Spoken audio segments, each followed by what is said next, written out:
जय श्री राम दोस्तों, राम नाम नौका पर आप सभी का हार्दिक स्वागत है। दोस्तों, इंसान के सभी कष्टों का निवारण है राम रक्षा स्तोत्र। कहते हैं कि जिसने एक बार राम नाम का स्वाद चख लिया, फिर उसे संसार की कोई दूसरी चीज नहीं भाती, और जिसे राम नाम का सहारा मिल गया, फिर उसे संसार की कोई भी चीज परेशान नहीं कर पाती।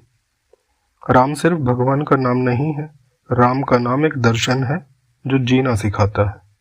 सिर्फ राम का नाम लेने से ही मन पवित्र हो जाता है, और भगवान राम का आशीर्वाद पाने का एक सरल उपाय है राम रक्षा स्तोत्र का पाठ।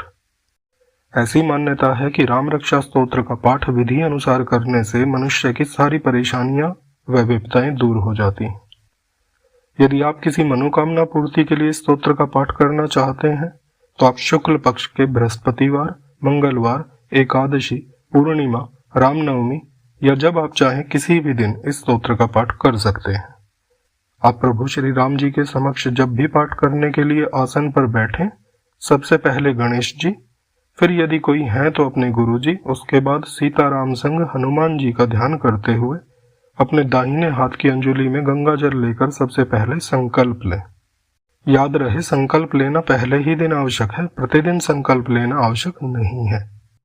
संकल्प के माध्यम से आप भगवान के समक्ष वचनबद्ध होते हैं कि आप किस इच्छा से पाठ कर रहे हैं, प्रतिदिन कितनी संख्या में करेंगे और कितने दिन के लिए करेंगे। ऐसा संकल्प लेकर हाथ में लिए जल को एक खाली पात्र में छोड़ दें और भगवान से अपनी मनोकामना पूर्ति हेतु प्रार्थना करें।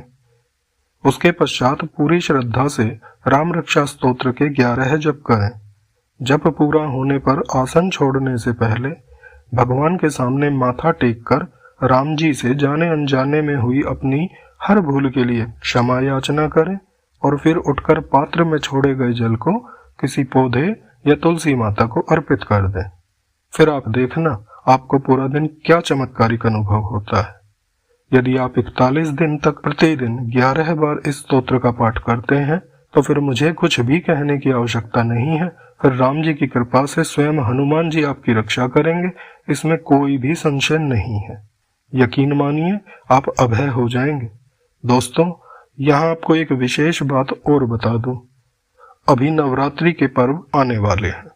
यदि नवरात्र में इस राम रक्षा स्तोत्र का नित्य पाठ किया जाए, तो यह स्तोत्र साधक के लिए किसी वरदान से कम नहीं है। राम रक्षा स्तोत्र यह रचना ऋषि बुद्ध कौशिक यानी वाल्मीकि जी ने लिखी थी। राम रक्षा स्तोत्र में कुल 38 श्लोक हैं। ऐसा कहा जाता है कि स्वयं शंकर महादेव ऋषि बुद्ध कौशिक के स्वप्न में आए थे और उन्होंने ही ऋषि बुद्ध कौशिक को श्री राम रक्षा स्तोत्र सुनाया था। जब सुबह हुई तो ऋषि बुद्ध कौशिक ने इस स्तोत्र को महादेव जी के बतलाए अनुसार लिख लिया था। यूं तो यह स्तोत्र देववाणी अर्थात संस्कृत भाषा में है, लेकिन संस्कृत भाषा का ज्ञान न होने पर भी एक साधक के लिए कोई चिंता की बात नहीं है, क्योंकि स्तोत्र पुस्तिका में संस्कृत में लिखी हर पंक्ति का हिंदी अनुवाद भी आजकल दिया ही जाता है। इसलिए साधक सुगमता पूर्वक राम रक्षा स्तोत्र का पाठ या जाप कर सकता है। बस उसका भगवान श्री राम के प्रति श्रद्धा और विश्वास अटूट होना चाहिए। ये जरूरी नहीं है कि राम रक्षा स्तोत्र को संकट के समय ही पढ़ा जाए। शुभ फल और भगवान श्री राम का आशीर्वाद पाने के लिए सामान्य परिस्थिति में भी इसका पाठ कर सकते हैं। कहा जाता है कि जो भी व्यक्ति प्रभु श्री राम के दिखलाए मार्ग पर चलना चाहता है, उसे देवी शक्ति की परम आवश्यकता होती है, क्योंकि इस स्तोत्र के कीलक श्री हनुमान जी हैं और शक्ति स्वयं माता सीता जी हैं। इसलिए राम रक्षा स्तोत्र से व्यक्ति को राम जी के बतलाए सतमार्ग पर चलने की शक्ति भी मिलती है। राम रक्षा स्तोत्र के उच्चारण से निकलने वाली शब्द ध्वनि वातावरण में सकारात्मक ऊर्जा का संचार करती है।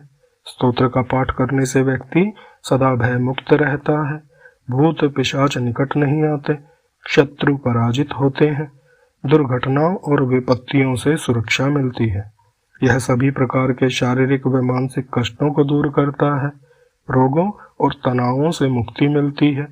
मंगलवार के दिन इसका पाठ करने से मांगलिक दोष जैसे मंगल ग्रह के सभी दोष समाप्त होते हैं। इसका पाठ करने से साधक को हनुमान जी का विशेष आशीर्वाद प्राप्त होता है। भगवान राम के नाम में ही इतनी शक्ति है कि व्यक्ति के जीवन में सकारात्मक ऊर्जा का निर्बाध संचार होने लगता है।